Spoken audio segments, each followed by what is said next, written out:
I efteråret 12 blev der afviklet en åben workshop, som hed Alting i fremtiden.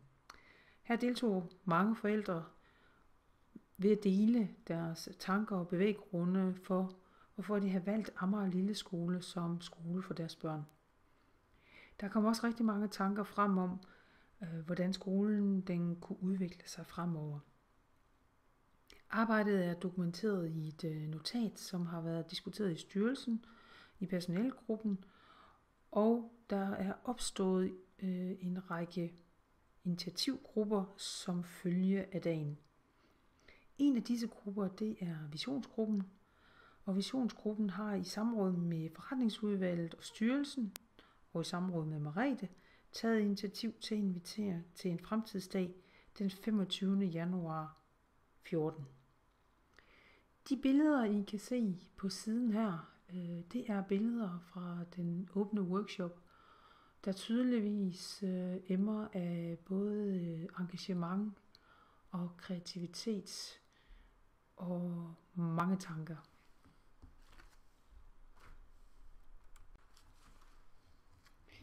Amager Lille Skole er en traditionel skole med fokus på blandt andet projektarbejde og kreative fag.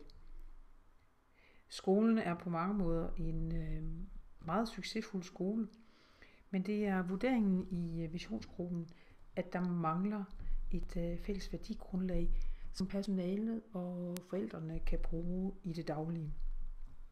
Eller sagt på en anden måde, så mangler der en fælles retning. Fremtidsdagen den 25. januar, den skal bruges til at skabe denne fælles retning. Og det gøres blandt andet ved at tage afsæt i de drøftelser, der var på den åbne workshop i 12. Visionsgruppen har valgt at bruge en hel dag sammen i forældrekredsen, fordi skolen er en forældrestyret skole, og dagen den giver mulighed for at få noget af det fællesskab, som man ønsker omkring skolen. Men når så mange mennesker er samlet og skal definere et fælles mål og en retning, så giver det også nogle udfordringer, som vi skal hjælpe hinanden med at takle.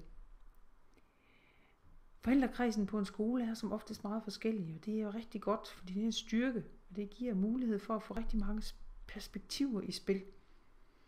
Men der er også en udfordring i at få alle de her ender og meninger og perspektiver til at mødes, og til at mødes i noget, der bliver noget nyt og noget stærkt.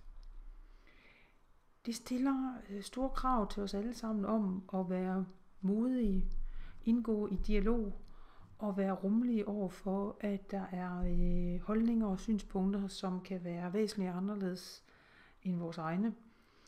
Men for at være sikker på, at der bliver skabt noget nyt og noget anderledes, så skal vi have taget de her forskellige perspektiver ind, for ellers ender det med, at vi finder en fælles retning, som er et fælles kompromis, og som måske kan ende med at være en laveste fællesnævner.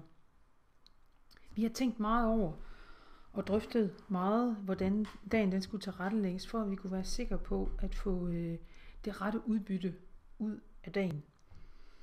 Og det er derfor, at vi har strikket dagen sammen på den måde, som vi har. Selv om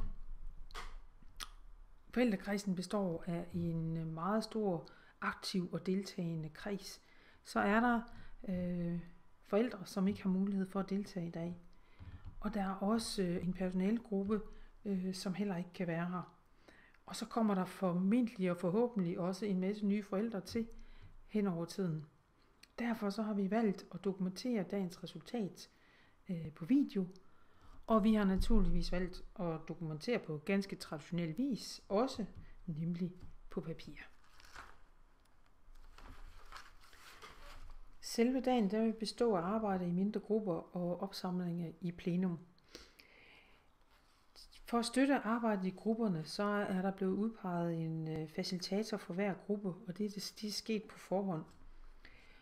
Facilitatorerne har fået en særlig indføring i, hvad der er deres rolle, og hvad der er deres opgave, og hvad de enkelte opgaver, som grupperne skal lave, hvad de går ud på.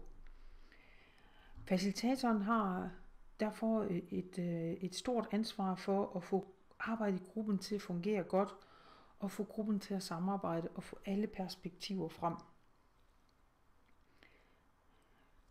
De resultater, som vi meget gerne vil nå frem til i løbet af dagen, det er karakteriseret ved de 4 temaer, som er i yderkanten af den figur, I kan se her. Det vi skal arbejde med, det er at få beskrevet en vision og en ambition. Det er at få beskrevet, hvad er skolens fokus og særlige kendetegn.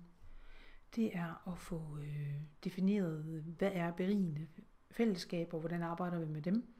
Og det er at få beskrevet leveregler og grundværdier. Vi kommer lidt nærmere tilbage til det lige om lidt. De her 4 ting indgår, er ligesom rammen for, hvordan skolen skal fungere i dagligdagen.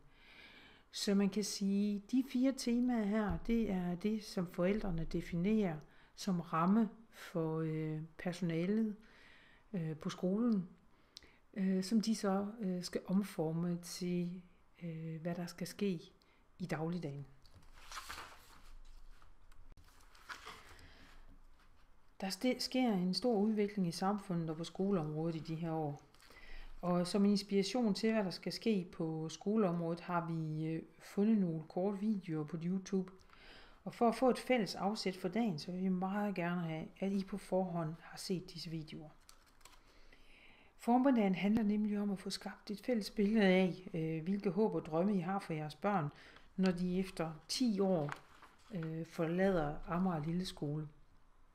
Og det er derfor, vi tager udgangspunkt i skolens omgivelser, i form af den viden, som I allerede har om, hvad sker der i samfundet, og så med YouTube-videoerne og jeres viden i øvrigt om, hvad der sker på skoleområdet.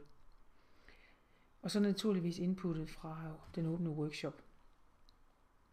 Opgaven bliver i første omgang i grupperne at definere, hvad er det for trends i samfundet, som har betydning for jeres børn, og hvad de skal lære på skolen i løbet af de her 10 år. Og så er det, hvad er det for noget, der påvirker jeres håb og drømme for jeres børn, i forhold til det, der sker på skoleområdet. Og hvad var det lige, I havde med fra sidste gang fra den åbne workshop? Det handler hele formiddagen om. Og vi starter nemlig kl. 10, som I kan se her, med en kort velkomst. Og så fordi vi håber, at I har set programmet her, så at vi kan relativt hurtigt gå videre med gruppearbejdet. Der får I så en times tid til at få skabt det billede, som I kan se her på siden. Og så samles vi i plenum for at lave det fælles billede. Udgangspunktet er formentlig, at vi vil være omkring 8 grupper. Og vi kan selvfølgelig ikke lave en præsentation af alle gruppers arbejde, og derfor så bliver det vigtigt, at facilitatorerne de hjælper med at få skabt det fælles billede her i plenum. Det fælles billede bliver afsættet for, hvordan for det arbejde, der skal laves om eftermiddagen. Og så har vi en frokostpause kl. 12:30.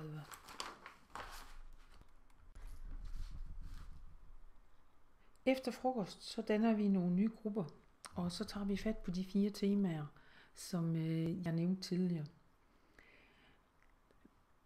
Der forventes at være 2 grupper for hvert tema, og hver enkelt gruppe får så noget tid til at arbejde med sit forslag inden for det givne tema, og efter noget tid, lidt over en time, skal de 2 grupper, som har samme tema, samles og slå deres 2 versioner sammen til et, som de så også forbereder en præsentation af i plenum.